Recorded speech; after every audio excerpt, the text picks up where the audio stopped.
5日嘅旅程嚟到最後一日，我哋由突然掌權嘅迷思講起，拆解咗向上管理同向下管理嘅系統結構，轉化咗新升職者嘅身份困境，再俾咗具體嘅實踐框架。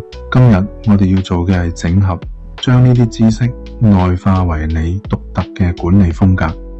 馬圖森喺書嘅尾聲講咗一個重要觀點：沒有所謂完美嘅管理者，只有真實嘅管理者。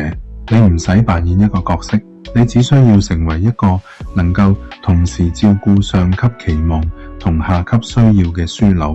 呢個樞紐嘅穩定性來自你內在嘅清晰，你清楚自己嘅價值觀、界限同能力圈。香港職場特別容易令中層管理者迷失，我哋成日陷入比較，同級比誰升得快，同上司比誰權力大，同下屬比誰技術強。但向上管理、向下管理嘅終極智慧係，職場影響力唔係零和遊戲。你幫老細成功，唔代表你要犧牲團隊；你支持團隊成長，唔代表你要背叛老細。當你掌握咗雙向管理嘅藝術，你會發現向上同向下其實係相輔相成嘅。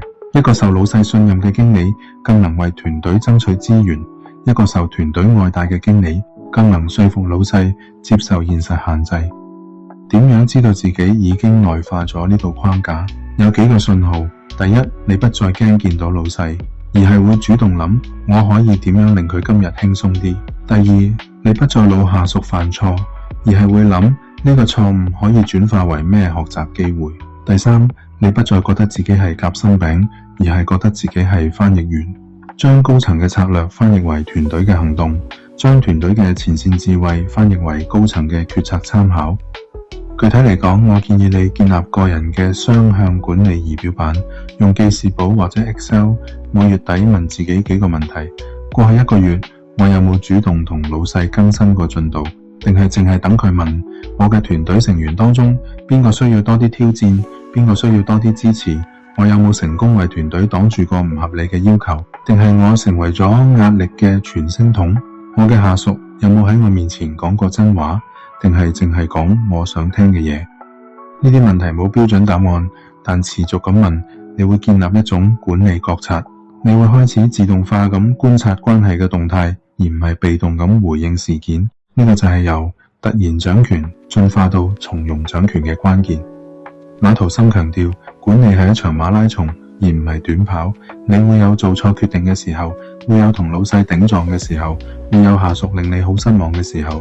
但只要你保持雙向嘅意識，記住你同時服務於上同下，而唔係被夾喺中間，你就能夠喺錯誤中學習，喺衝突中成長。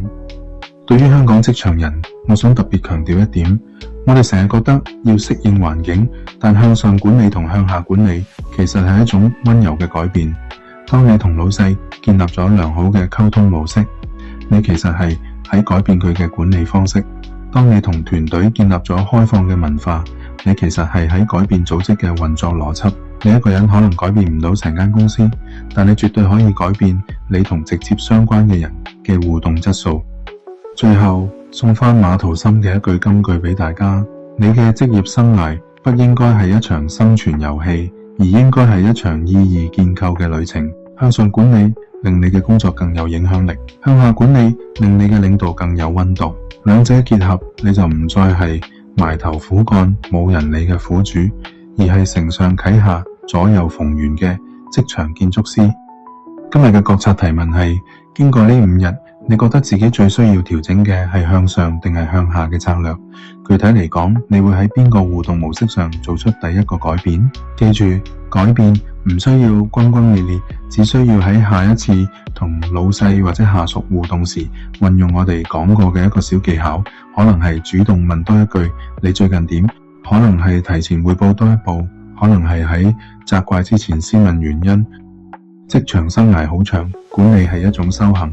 恭喜你完成 Week 2嘅深度覺察，希望你喺向上同向下嘅路上都能找到屬於自己嘅節奏同尊嚴。下星期我哋會繼續探索另一本書，記得留意。